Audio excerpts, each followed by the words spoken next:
Dalam rangka memeriahkan hari ulang tahun Bayangkara ke-79, Polsek Jampang Kulon menggelar kontes kicau burung yang dilaksanakan di halaman kantor Kecamatan Jampang Kulon, Kabupaten Sukabumi pada Minggu 22 Juni 2025.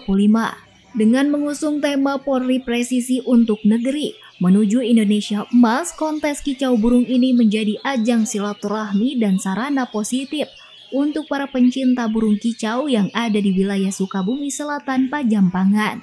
Kapolsek Jampang Kulon Ibtu Muhlis menyampaikan, kontes kicau burung ini merupakan bagian dari upaya Polri untuk lebih dekat dengan masyarakat. Tidak hanya dalam tugas keamanan, akan tetapi pihak kepolisian juga mendukung berbagai aktivitas positif di masyarakat. Puluhan peserta dari berbagai wilayah kecamatan di Sukabumi menampilkan burung-burung terbaik mereka di hadapan para juri. Berbagai kategori dan jenis burung ditampilkan, mulai dari murai batu, kacar, dan cucak hijau.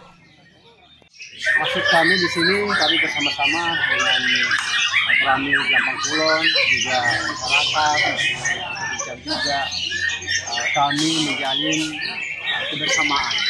Silaturahmi ini kami melakukan kontes dengan silaturahmi dengan masyarakat biar lebih dekat lagi. Mudah komunikasi. Melalui kontes kicau burung ini diharapkan Polri semakin dekat dengan masyarakat, sesuai semangat HUT Bayangkara ke-79 Polri untuk masyarakat. Dari Kecamatan Jampang Kulon, Kabupaten Sukabumi, Indra Sopian, Tim Liputan MGS TV melaporkan.